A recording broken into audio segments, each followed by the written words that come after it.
Amidst the wasteful 100-year wars that plunged humanity into eternal darkness, two heroes stood in the path of the Dragon Lord, preparing to use their combined powers to destroy the beast classified as catastrophe. But when the brave prince was struck down by a mysterious arrow, he was forced to abandon his heroic ambitions and risk his life to save his son from being devoured by the S-rank calamity. However, his son's body was marked with the divine energy of God, and he spent his useless life traveling alone, never realizing that his dormant dragon form would one day awaken and allow him to rival even the gods themselves. But when he first arrived at the city of Lincus, the guard was so disgusted by his ugly and disfigured face that he was reluctantly forced to let him enter. Rio watched as a wealthy merchant whose name was Nambuko arrived in his Tesla Cybertruck, and how the poor people of the city scrambled to grab all the money he threw at them like scraps. He tried to grab a coin too, but a fat little boy snatched the bronze piece from him, and Rio heard the boy's friends telling him not to collect any money from Nambuko because he was just a greedy arms dealer. But despite this warning, Pigo got into the car to grab some freebies, and Rio joined a group of tourists to hear the story of a warrior who saved the princess from a deadly dragon. The man claimed to have inherited the weapon that the warrior used to win his battles. But before the hero could ask the price of the item, a small scout snatched it from the knight. However, he was captured by the man's giant bodyguard, so Rio quickly advanced to prevent the ogre from crushing the boy to death while giving the knight a gold piece for the magical item. Expecting gratitude from the brat, Rio was shocked when the criminal told him to mind his own business, saying that he and his friends would have stolen a lot of money if it weren't for his heroic acts. He grabbed the item from him before running away, but Rio was able to track down their hideout, and he appeared out of nowhere like Batman while introducing himself to the young bandits. Their leader said his name was Tomato, but Rio recovered his treasure saying it belonged to him because he had bought it, and then he jumped out the window. Meanwhile, at the city palace, Nambuko and his henchmen made a surprise visit to the Duke of Lincus, telling him to sell all his magical items at a low price, otherwise they would hunt down his family. The Duke argued that his citizens would be upset if they learned about this deal, but Nambuko said he would hypnotize them using a crystal ball known as the Grand Troa, which could grant any wish. And when Fatty tried to steal the crystal ball from them, one of Nambuko's mistresses, Sherry, used her magic to capture the little thief, proving they were strong enough to face all their opponents. Tomato and his team continued chasing Hero across the rooftops, but when they heard that their friend Pest had already been captured, they quickly stopped playing around and ran to find him. The next day, Pest was taken to the city square for execution, but when Hero saw that Tomato couldn't do anything to stop it, he advanced like a champion, telling Sherry and her men to stand back.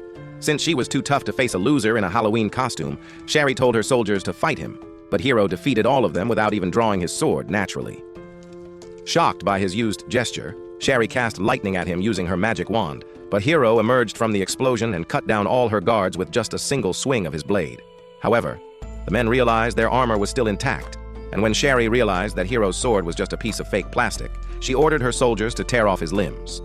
But at that moment, a huge warrior came running in and threw all the guards away, allowing Pest to escape with his friends, and the man Jiro, who was actually Hero's swordmaster, asked him why he ran away from home. But Sherry was getting bored with all that long conversation, so she grabbed the crystal ball and was ready to do something crazy. But Hero instantly recognized the item as the weapon his father had used to try to defeat the Dragon Lord many years ago. Hero told her to return the item, but Sherry just ignored him and used the crystal ball to supercharge her magic wand before firing a huge blast of mana in his direction. The idiot just stood there waiting for the flames to kill him, but then the explosion was suddenly deflected away from them, and to everyone's surprise, a League Dragon Lord Dagonzo rose from the shadows.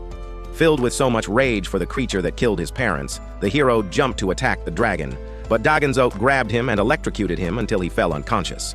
The Dragon Lord began wreaking havoc on the city, and Nambuko was excited about the chaos because it was good for business, but not even the combined firepower of all his soldiers could defeat the evil beast. And when some of the arrows came toward the hero, Dagonzo surprised everyone by using his wing to protect him from danger while taking out his anger on all the guards. After destroying everything except Sherry's rabbit cheeks, Dagonzo descended back into the shadows, and the Duke called Nambuko a psychopath for bringing an S-rank calamity to their city. However, Nambuko said that the Dragon Lord's return was the perfect way to make the people of Lincus fear and respect him as their duke, while also helping him make money selling more weapons. Meanwhile, Jiro took Rio to Tomato's hideout for him to rest, and while they waited for him to wake up, he told them the whole story of how Dagonzo murdered Hiro's parents. The continent of Kunan had 3 kingdoms, and due to the terror caused by the Dragon Lord, all countries agreed on a safe location between their lands to imprison the beast forever. However, despite having an incredible plan, the warriors still weren't a match for the Dragon Lord, so Hiro's parents and all the mages were consumed by Dagonzo's soul-devouring flames. As soon as Jiro finished the story, Hiro woke up from his sleep, saying he wanted to kill the Dragon Lord. But Tomato called him a delusional queen for thinking he could defeat a huge monster like that with his I-rank abilities. Hiro told him that he spent his whole life training for the day when he could avenge his parents' deaths. But Tomato said he should ask for his money back because he fought like a Disney princess. Pest said they should use the Grand Troa to make Dagenzo disappear. But when Hiro asked Tomato about Nambuko's location, he just said that Nambuko liked to travel a lot to different cities so he could sell weapons. Hiro declared that he wouldn't rest until he found Nambuko and defeated Dagenzo, but on the way, Jiro said they should go back home because they didn't even know where they were going. His butler, Palupa, asked him to return the money he had lent him. But when Palupa realized his gold coin was missing, Hiro said he had used the coin to buy a magic badge. Irritated by his stupidity, Palupa threatened to cut him into pieces and sell all his organs to recover the lost money. So Hiro quickly fled with Jiro to avoid being sent to a premature grave. While he was being chased, Sherry wondered why Nambuko had left her alone and traveled to another city, so she decided to make a video call to him using her eye fountain. But when he answered the call, Nambuko told her to stay behind and look for the kid who was saved by Dagenzo, because he already had too many attractive women to have fun with during the trip. When Palupa finally calmed down, Hiro said they should eat something, but none of the restaurants wanted to let them in because of what happened between Hiro and the Dragon Lord. The guys were already getting irritated when an attractive beast girl with generous attributes agreed to help them and took them to a nice restaurant where they ate roasted meat for lunch. The girl said her big melons were also on the menu, but the guys preferred peaches, so she decided to get their attention by saying she knew everything about Hiro and his family of warriors. Surprised by this statement, Hiro asked how she knew this, but the hot girl just said her name was Aaron before leaving the restaurant with a steak in hand. Palupa asked the waiter to give them the bill, but when the Bowser dude realized that Aaron had tricked him into paying for her meal, he got angry and swore revenge someday. Palupa blamed Hiro for their disgrace and said they would have to sleep outdoors for a whole week. But Hiro took them back to Tomato's hideout, asking if they could stay at his place for a while. However, Tomato didn't like the idea because he felt that Hiro and his gang were troublesome. But when Pest reminded him that they were the ones who saved his life, Tomato agreed to let them stay for just one night. While everyone was still sleeping, Jiro stayed up all night sharpening his blades. And when they woke up the next morning, he surprised the guys by preparing a 5-star breakfast. Hiro said it was time to resume the journey in search of Nambuko, but Jiro said he wasn't ready to face the big villains yet, and that he should continue training. Jiro started Hiro's training by taking him to fight some slimes, but Hiro was so useless that he couldn't even defeat these low-level creatures and said his sword was too small for the task. Jiro told him to focus on his skills and not the sword, but Hiro kept losing more aura points against the slimes. And Palupa said it would be better to sell him as a slave in the local market. However, Jiro had faith in his student and said he was going on a quick hunting trip, but while Palupa was busy counting his money, a huge sand dragon appeared right behind him. Wanting to redeem himself, Hiro jumped to attack the dragon, but his sword had no effect, and Palupa told him to run away. But the idiot started making a heroic speech like Optimus Prime, and the dragon opened its mouth, and Palupa was terrified thinking he was going to die a virgin. But they were shocked to see that a girl was already inside, and she thanked the creature for giving her a free ride. After the dragon left, the girl approached Hiro and suddenly put her head on his chest, saying she loved the sound of his heartbeat and that they should get married immediately. Palupa told him to refuse her offer because it was obviously a danger sign, but the girl said her name was Serato and continued to flirt with the idiotic protagonist, saying his eyes were more beautiful than a golden sunset. Jiro arrived just in time to prevent the idiot from falling for a stranger, and he was about to draw his sword when Palupa said they should just leave quietly. On the way back to the hideout, Hiro just sat there thinking so much about Serato that he even forgot to eat the food, and when Tomato noticed this, he mocked him saying he was becoming a lovesick fool so easily. Hiro said he felt bad for leaving her alone like that, but Tomato told him to cheer up because she could always meet new people along the way, just like he and his crew members met and became best friends. Meanwhile, in the streets of Linkus, Sherry and her henchmen searched for someone who knew where Hiro was, but found nothing. So Sherry decided to use her magic mirror. However, Serato passed by at that instant, causing the mirror to fail because of her strong magical presence, and she used her powers to discover where Hiro and his friends were staying. Tomato was surprised to see Hiro's crush at his hideout, and he asked how she had found the place, but Serato ignored him and turned her attention to Hiro, saying the two were destined to be together. Tomato told the lovebirds to get a hotel room, but Hiro said Serato would stay with them for now, and he dragged her inside while Jiro and Palupa frowned at the fact that Hiro was now a lovesick fool. The next day, Palupa accompanied Jiro to sell some of the animals he had hunted, but they were surprised when the shop owner gave them 3 silver coins for the wild beasts. Because they needed money for equipment, Jiro said he would continue hunting more animals, but while all this was happening, Hiro was busy trying to impress Serato with his useless skills. This time, he still failed to kill any of the slimes. But Serato didn't care about any of that because she was so blinded by love for the slow idiot that nothing else mattered. However, suddenly all the slimes started leaving, and when Hiro looked up, he saw a huge demon wolf staring at them. But instead of running away like the coward he was, Hiro stayed to fight the creature. Even with all his confidence, Hiro was still defeated by the wolf. But when he realized it was about to attack Serato, he ran straight at the wolf and knocked it down by hitting his sword on its forehead. He ran to make sure his girl was okay, but when Serato saw the big cut on his shoulder, she quickly used her divine hands to heal the wound and fix his shirt as if nothing had happened. Although he was shocked by this ability, Hiro thanked her for healing him, and when they returned to town, they traded the demon wolf in the local market for a single gold piece. On the way, they saw a guard dragging a man away from his family, and because he was still excited about his first victory, Hiro advanced to help the man, but he was also captured. Realizing that the prisoners were being forced to work as slaves in the ground mines, Hiro told them not to worry as he had a plan to get them out of there, but the men knew they were all screwed. When Tomato learned what happened, he and Serato crawled through an underground tunnel to enter the Duke's house, while Hiro continued trying to make a hole in the wall using his expensive badge. Hearing strange noises, the Duke decided to open his safe to check, but was shocked to see a big hole inside, after which Tomato and Serato suddenly appeared in his office. Tomato threatened to expose all his dealings with Nambuko to the king, which would ruin his life forever unless he freed Hiro and all the other prisoners he planned to turn into slaves. The Duke just smiled before calling his guards to arrest the imposters, but then Jiro entered through the door and pointed his sword at the Duke's face, making the loser soil himself with fear.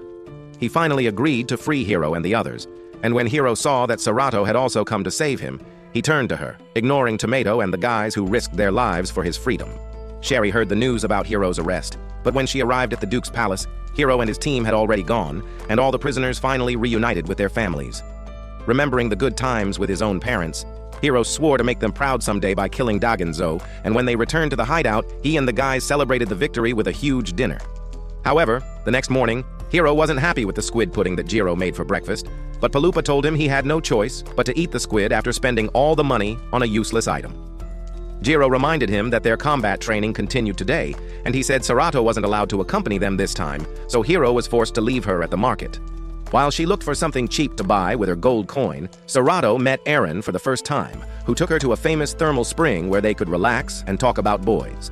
Melon Plot said the spring's water could heal all kinds of injuries and told Serato to take off her clothes before entering, but Aaron got irritated when she realized Sherry was already inside. Meanwhile, Hiro was tired of the fact that Jiro only told him to fight slimes, and he said it would be better to train alone until he could defeat Dagenzote using the Grand Troa. But Jiro told Hiro that not even the crystal ball could save him at this point, because he was just a pathetic weakling, and that Dagenzo would easily break his bones like chicken wings. Irritated by this statement, Hiro ran to attack his master, but was defeated like a rookie, and Jiro told him to give up, because there was no way he could defeat him. However, Hiro got up again, pointing the blade at his opponent's neck this time, and Jiro had no choice but to defend himself, cutting with his heavy sword into Hiro's chest.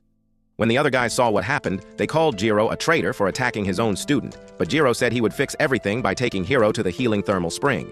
Meanwhile, Aaron was trying to ask Serato some questions about Hiro and his team, but the girl was dumber than a rock, and when Sherry got tired of being alone, she swam over to join their conversation too. Aaron asked her why the hot spring wasn't full of boys like before, and Sherry said everyone got scared after hearing that a giant squid monster lived in the waters.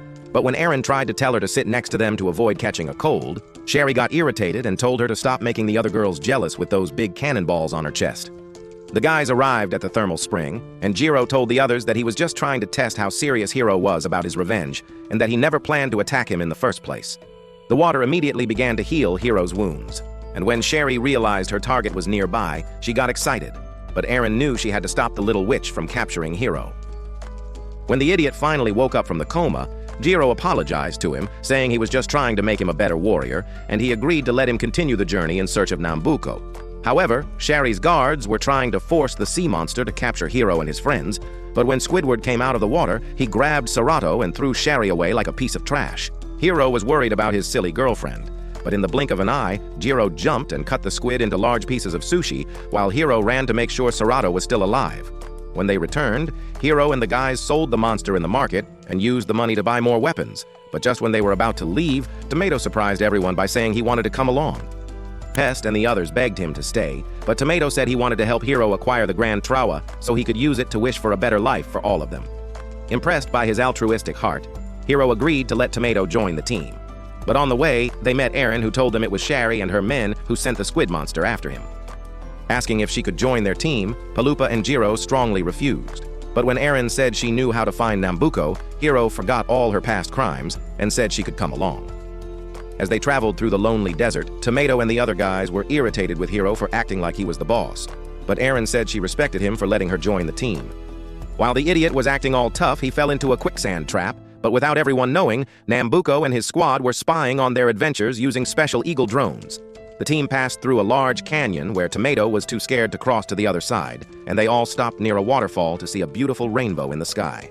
Jiro grabbed some fruits for them to eat, but then they were suddenly attacked by a giant eagle, and because he wanted to prove his worth to the group, Hiro recklessly advanced to fight the creature. However, Hiro was defeated by an Angry Birds character, so Jiro was forced to scare the creature away with his sword and said they should set up camp in a forest to spend the night. Tomato was worried that the powerful eagle would appear again, but Jiro said the forest was their best chance for safe shelter, and Hiro continued acting like the leader despite his minus 1,000 aura points. Tomato and Paloopa cut the meat so it would last longer. But when Jiro noticed that Serato was nowhere to be found after going out to fetch water, Hiro agreed to go look for her near the river. He found Eren playing music in the moonlight, and when he asked why she had decided to join his team, Melon Plot said she would use the Grand Troa to wish for the most attractive boyfriend that ever existed. Hiro left her to be with Serato, and while they enjoyed the starry night, Nambuco was busy hoarding money selling weapons to all the leaders of the different kingdoms. He scheduled a meeting with Shari, calling her a brainless idiot for letting Hiro and his friends escape, and said he was giving her one last chance to prove herself and bring Hiro to him. As usual, Captain Idiot advanced to face Shari without thinking twice, but she would regret her decision by casting a huge electric discharge into her body. She quickly followed the attack with an ice storm that broke Hiro's sword in half, and when Jiro tried to help him, he was stopped by one of the giant stone monsters. He managed to defeat the creature by stabbing its eye, but Paloopa knew the rest of them had no chance of surviving, so he called an Easter bunny named Moo Moo to get them out of there. Tomato didn't like the idea of leaving Hiro and Jiro behind, but Paloopa wasn't ready to die yet, so he threw him and Serato into the treasure chest before jumping in too and teleporting to another place.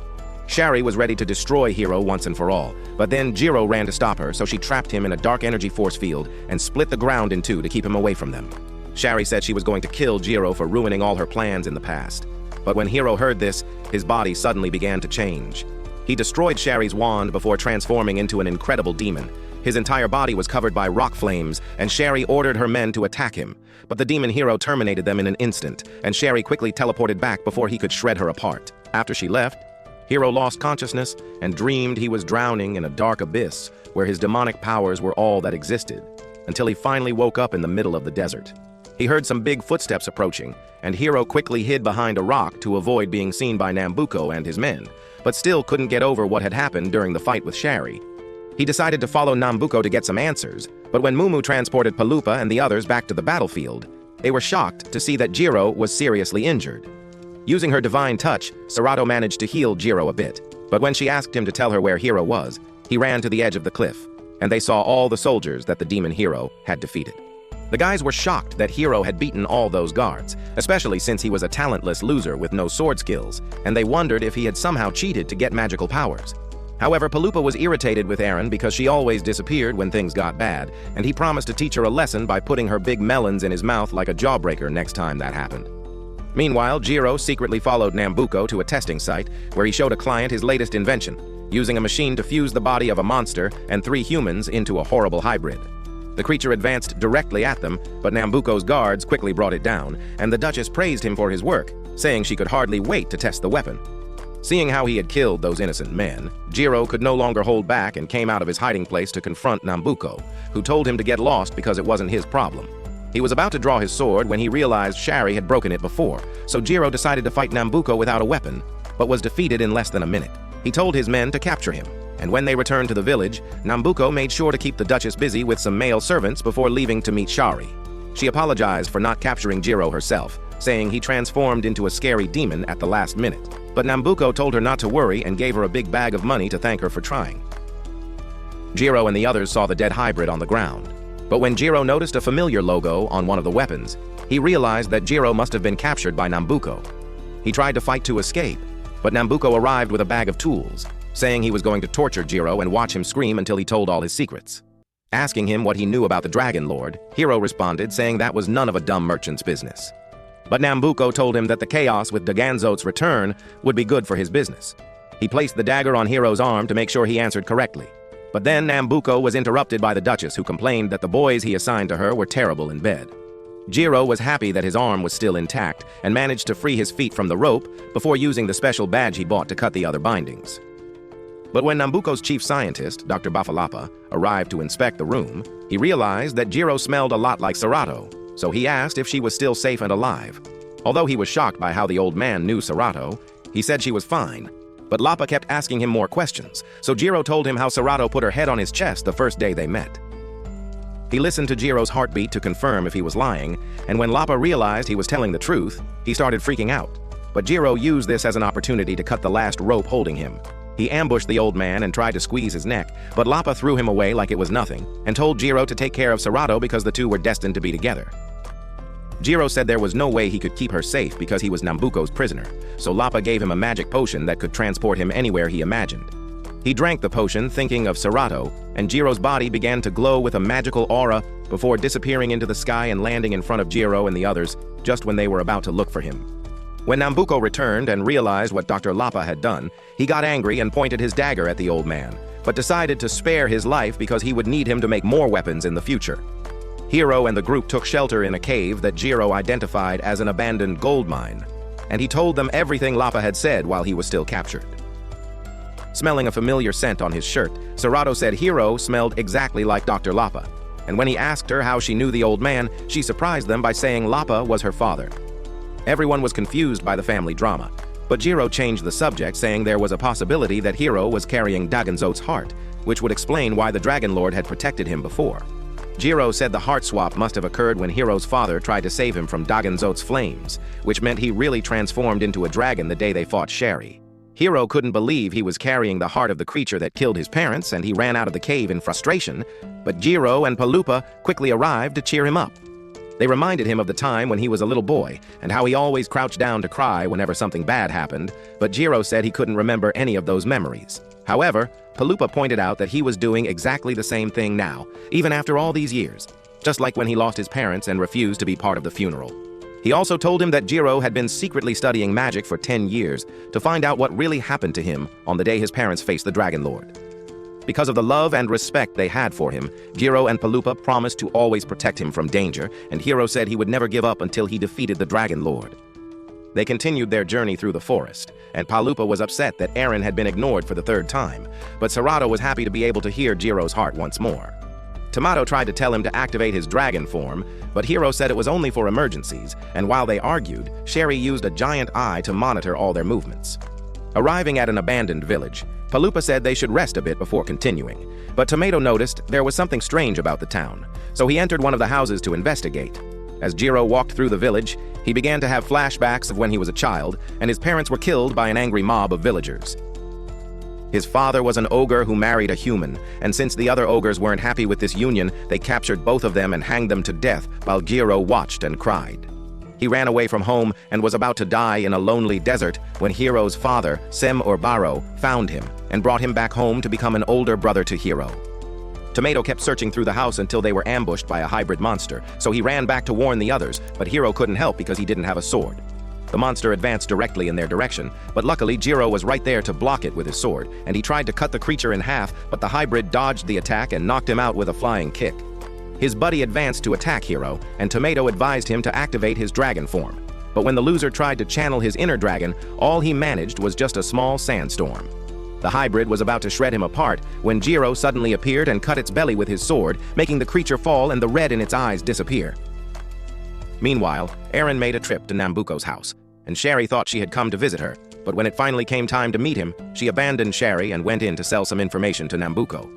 She told him that Jiro was carrying Daganzo's heart and that his father was Lord Barrow. So Nambuko promised to pay her for the information and gave her a shell-shaped phone so they could keep in touch. However, when she left, Nambuko told Sherry to come in and ordered her to kill Jiro once and for all. But without them knowing, Eren heard the conversation using the shell phone. When she returned, Melonplot wondered what to do with this information, while Jiro argued with Palupa about getting a new fancy sword. But the economical turtle said he had to opt for something basic.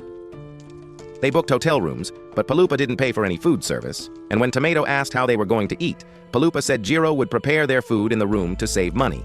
Aaron went out with Jiro to buy a new sword, and after choosing some blades that were out of his reach, Jiro decided on a medium-sized sword that Jiro helped choose. They stopped at the market before returning, and while Jiro picked up some food, Serato pointed to a moon ornament in a jewelry store. But Jiro was shocked when the seller said it cost $100. Jiro wondered if he should spend all his money to make her happy, but since Serato knew her boyfriend was broke, she lied, saying she was happy with the gold coin he had given her before. Jiro met them when he finished, and they all went back to the hotel. But without them knowing, Aaron was in a nearby store buying some deadly arrows to use in their next big fight.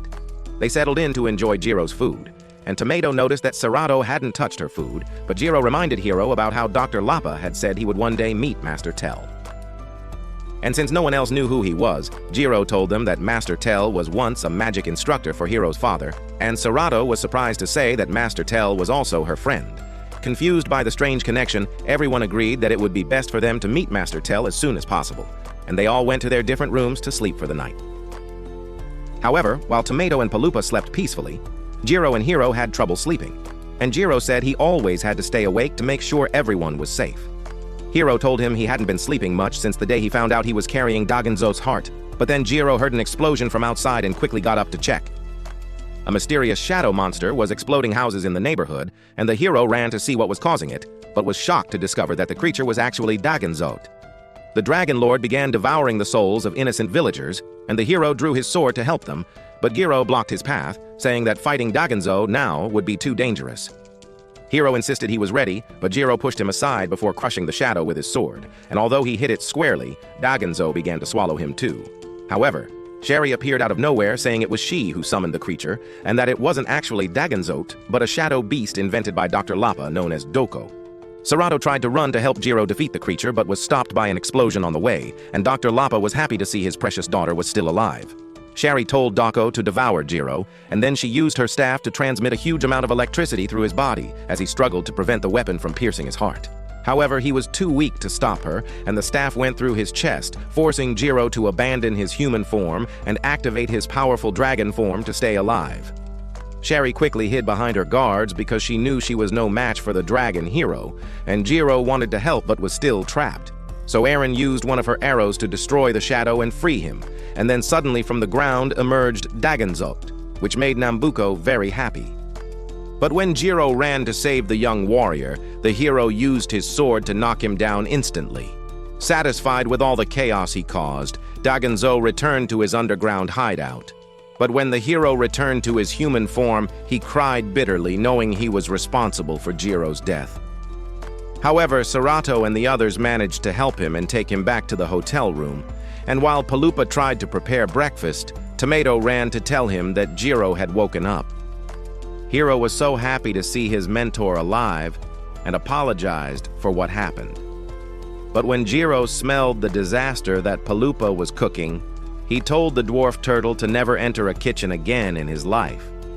Paloopa started crying because of all the onions he had sliced, and both he and Jiro told Hiro not to feel bad about what happened because it was clearly a mistake to use his dragon form. Asking her if she could heal Jiro, Serato said her powers only worked on minor injuries, so Hiro told Jiro to keep resting so his scars would heal faster. But Jiro said he had something very important to say, and he told Hiro to abandon his dragon powers because he risked losing control and turning into a dragon someday. Hiro was shocked to hear this because it meant he could end up becoming the villain he was trying to defeat. But Jiro said Master Tell could help him control his powers, and then he fell back into a coma. Paloopa tried to buy some medicine from Mumu to heal Jiro, but when the rabbit insisted the medication cost $1 million, Paloopa got irritated and told her to go to hell. Tomato suggested taking Jiro back to the healing spring, but Paloopa said it was too far. And then Aaron suddenly appeared in front of them saying she knew a special plant called Sarah Fury that could heal Jiro. She said the plant was located in a canyon not too far from where they were. So Hiro and Serato left to get the plant while Aaron and the others stayed behind to take care of Jiro. Meanwhile, Nambuko's business continued to prosper as all countries were buying weapons on a large scale because they were afraid of being attacked by Dagon Zot. After failing to kill Hero for the third time, Nambuko locked Sherry in a cell with nothing but a pet lion to keep her company, and she was about to go crazy from having nothing to do. Back at the hotel, Palupa was trying to organize his expenses when Tomato said there was something strange about Serato because he had never seen her laugh or eat before. He said he was suspicious of her because Sherry always knew exactly where to find them, and Dr. Lapa was Serato's father, which meant she could be a spy sent to destroy them.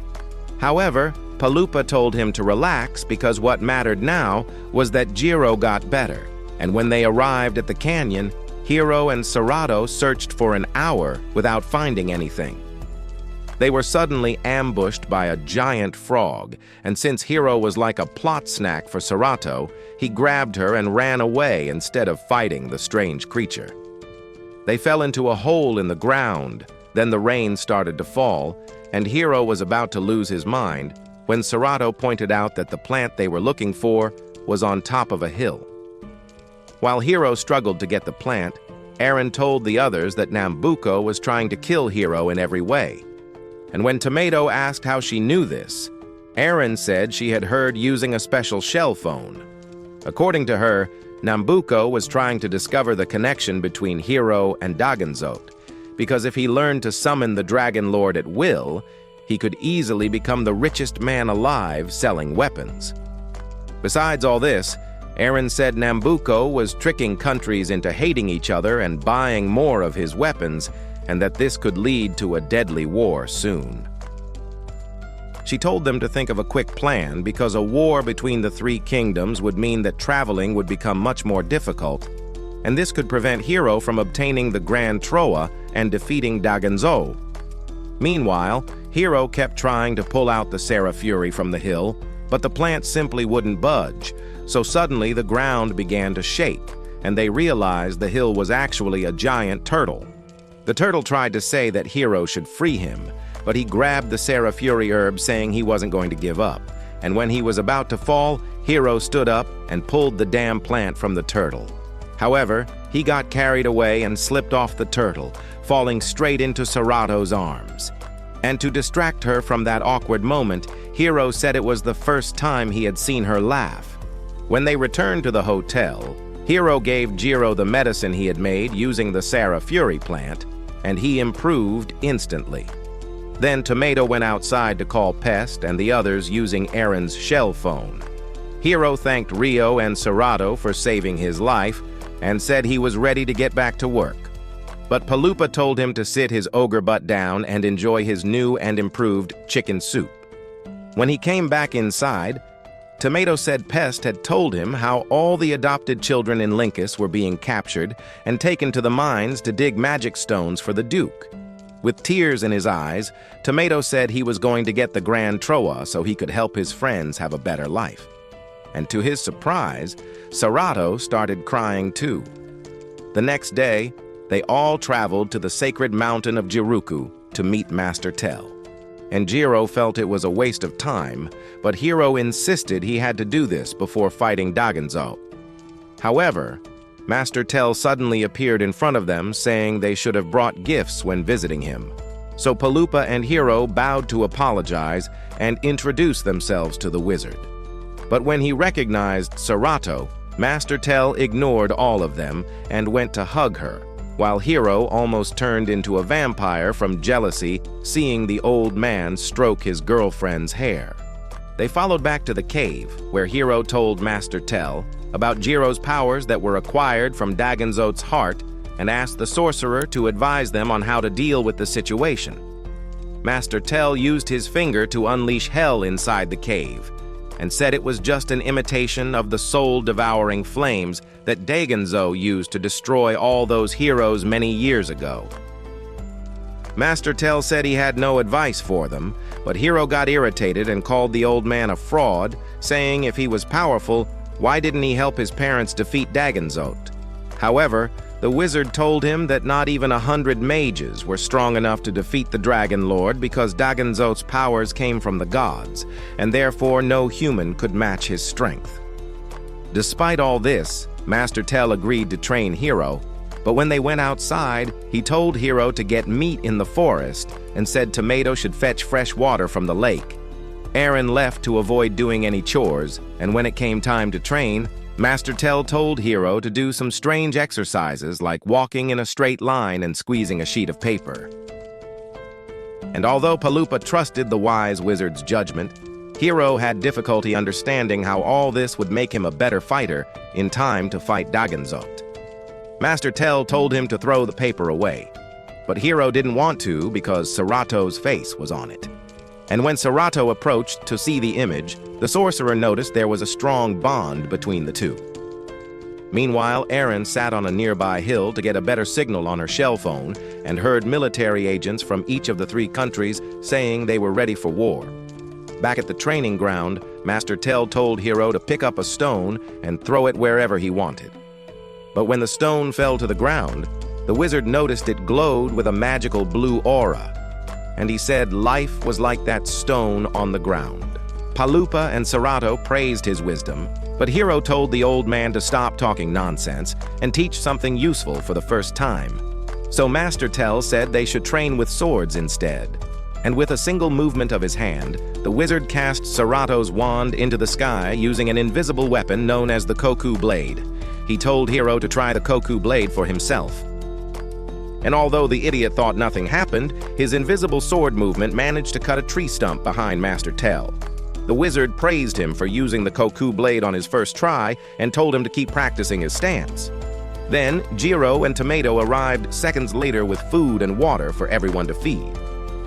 But later that night, Master Tell called Hero for a private conversation and asked why he had made Hero believe he could really become a skilled swordsman when the boy was obviously just a talentless rookie. However, Jiro said it was the only way to make him confident for the journey ahead, and that despite Hero being a pathetic weakling, his determination was enough to make him succeed. Master Tell thanked Jiro for being a good mentor to Hero, but told him that Hero's true potential was in magic, not the sword, because no mere mortal would be able to carry Daganzot's heart for so long.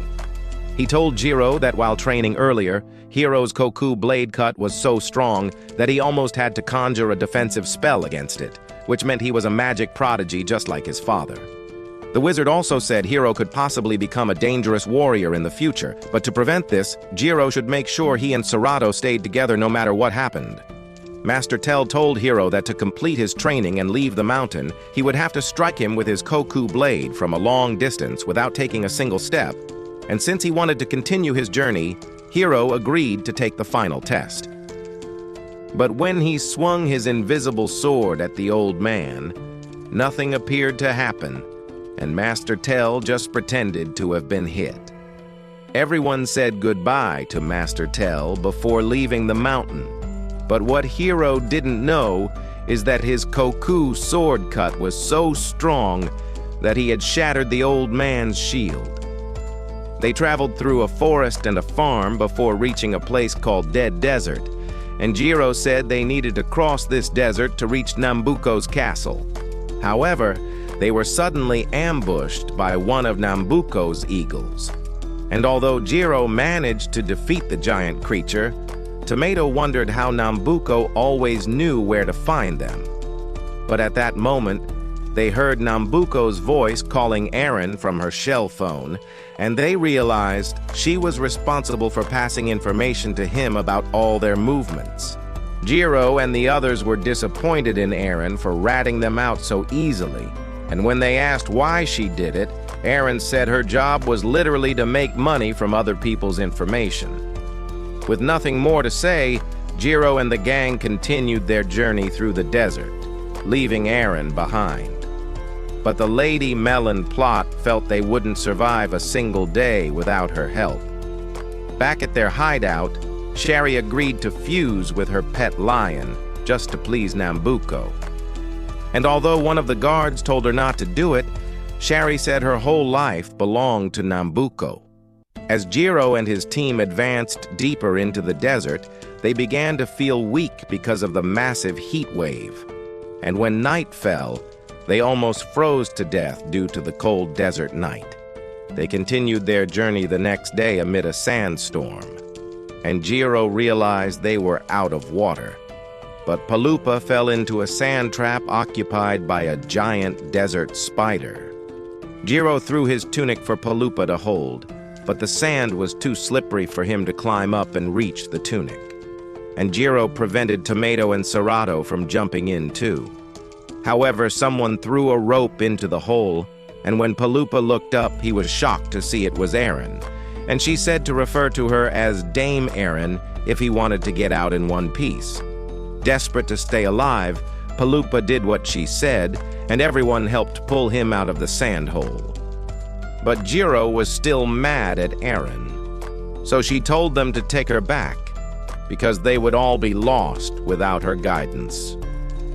As they talked, a huge sandstorm blew in their direction, and although they tried to run faster, Hiro and the others were carried to different parts of the desert. Palupa ended up with Aaron, and when he asked where the others were, Melon Plot said she had no idea, but that they should go to an oasis before they died of thirst. Jiro stayed with Tomato, who was almost fainting from sweating so much, while Hiro and Serato continued the journey together, not knowing where their friends were. But later that night, Hiro started shivering from the cold, and when Palupa woke up the next day, he looked around to make sure it wasn't just a dream. But when he saw Aaron by his side, he realized they were really lost.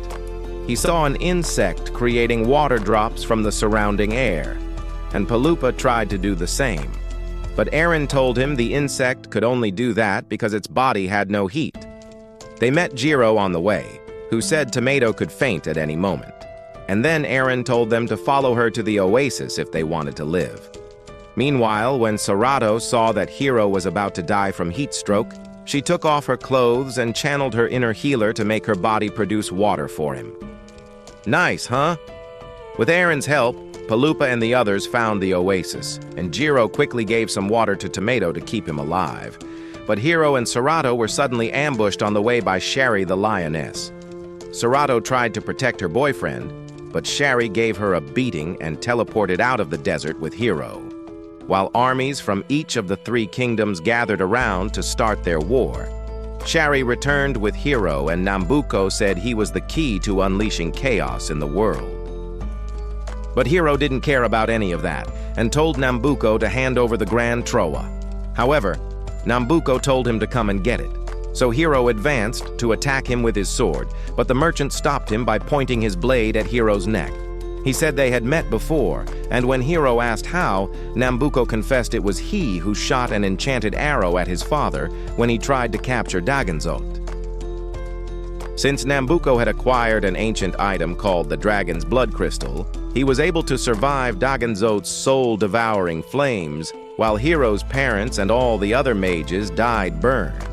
Since then, Nambuko had been patiently waiting to experience that beautiful chaos again. But Hiro said he was crazy, because Daganzo had consumed the souls of numerous humans. He tried to attack him again, but Nambuko pushed away his sword, saying he wasn't going to kill him because he needed his heart to summon Daganzot from his lair.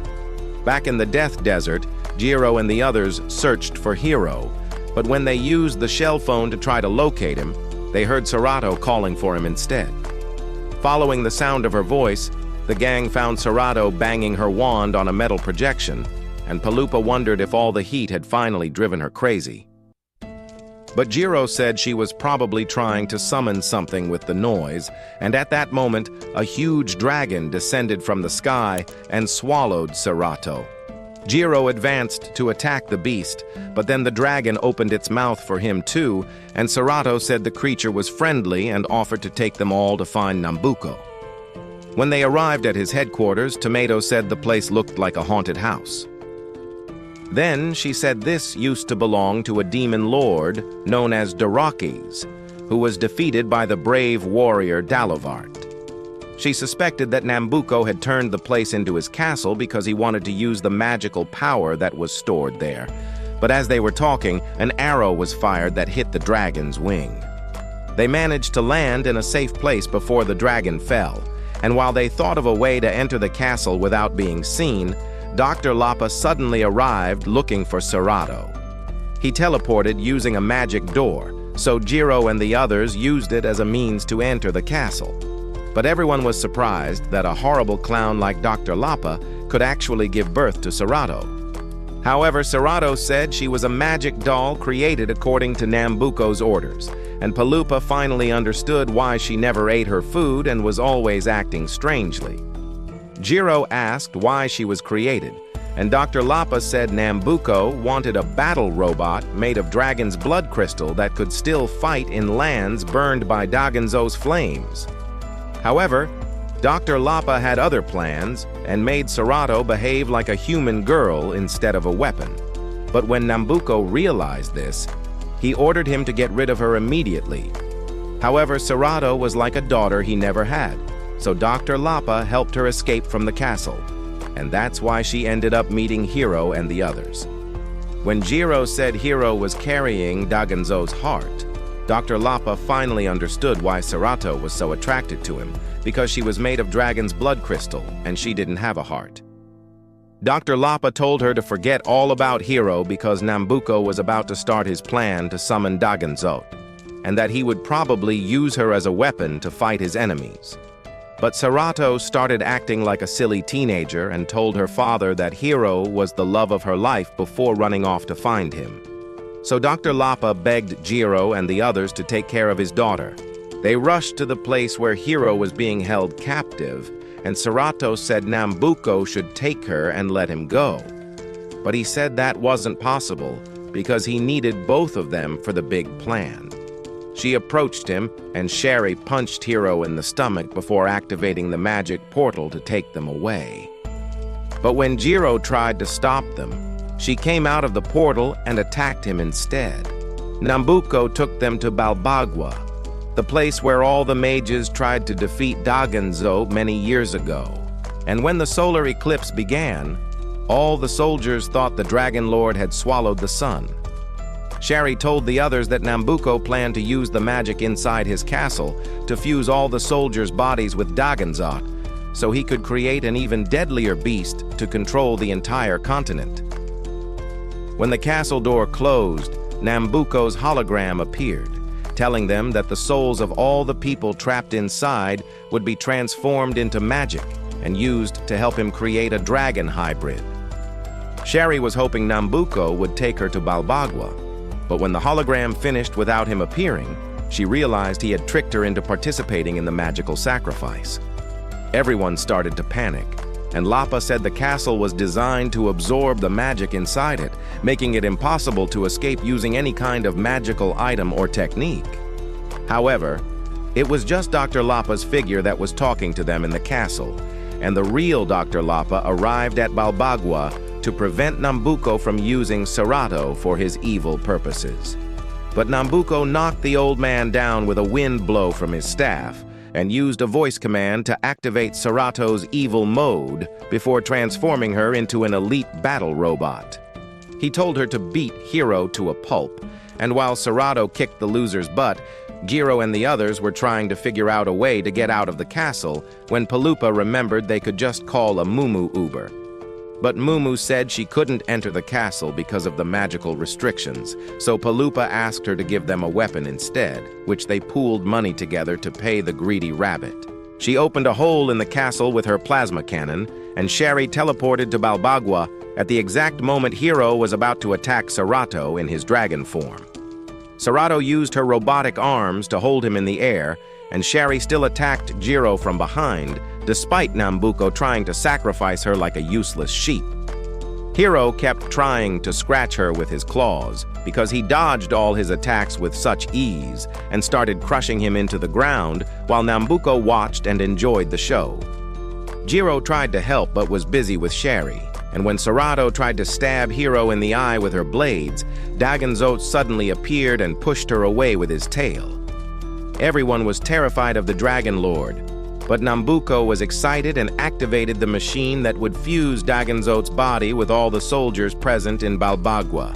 However, because he wanted all that power for himself, Nambuko used the Grand Troa to absorb Daganzote's essence and merge with the beast, becoming an evil hybrid Supreme Lord. Dr. Lapa and the others were shocked at what Nambuko did. But when Hiro tried to attack him, Nambuko held him with one hand and kicked his ant while he was in the air. Hiro got beaten up so much he started having visions of his parents, who told him not to give up. So he escaped Nambuko's grip and descended back like a true protagonist. But Nambuko handled him easily while Eren and the others forced Dr. Lapa to tell them how they could stop the machine before Nambuko could burn everything back to the Stone Age. Nambuko was about to unleash hell on Hiro when Jiro and the others reversed the spell in the magic reactor and removed the Grand Troa to make him powerless.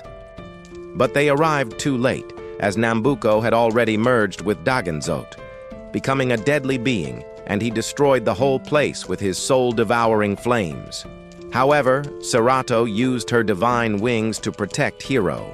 But when Nambuko saw this, he stabbed her in the back and took out the dragon's blood crystal that kept her alive. Seeing that the love of his life was dead, Hiro got up and cut Nambuko's arm with his sword. And while he was shocked that someone could actually hurt his new body, Hiro came back and finished him off with a dazzling light sword combo. Now that Nambuko was defeated, Daganzo appeared once more for the final confrontation, and Hiro wondered if he was strong enough to actually defeat the creature that killed his parents.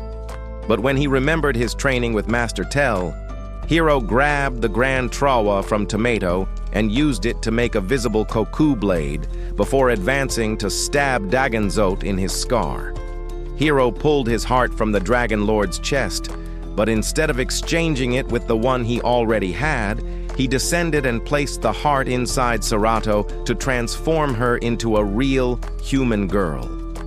As Serato slowly came back to life, Daganzote's body began to disappear because he no longer had a heart. And while Jiro was still shocked at what Hiro had done, Palupa and the others started arguing about who should keep the Grand Troa. However, the idiots dropped the crystal on the ground and Jiro said the item wasn't even the Grand Troa, but rather the Soul Stone that Hiro's father used to trap Daganzote many years ago. Palupa then asked him how Hiro managed to gather so much power to stab the Dragon Lord. And Jiro told him what Master Tell said about Hiro, that he was a magic prodigy just like his father. But when Serato asked him about her father, Palupa gave her the remains of his staff, saying he had died in the flames that Nambuko unleashed. Serato cried upon hearing the bad news, but Jiro realized the soldiers were leaving. So he said Eren used the phone to tell them the truth about how Nambuko tricked them into fighting each other. Mumu returned to teleport them away, and after they buried Dr. Lapa, Hiro gave Tomato his royal badge, saying he was the youngest, but also the bravest of them all. Jiro asked what he wanted to do now that he had unlocked his magical powers. But Hiro said nothing had changed because all he needed for a great adventure was his sword and his friends. Let your heart burn bright, go beyond your limits, and watch the next video.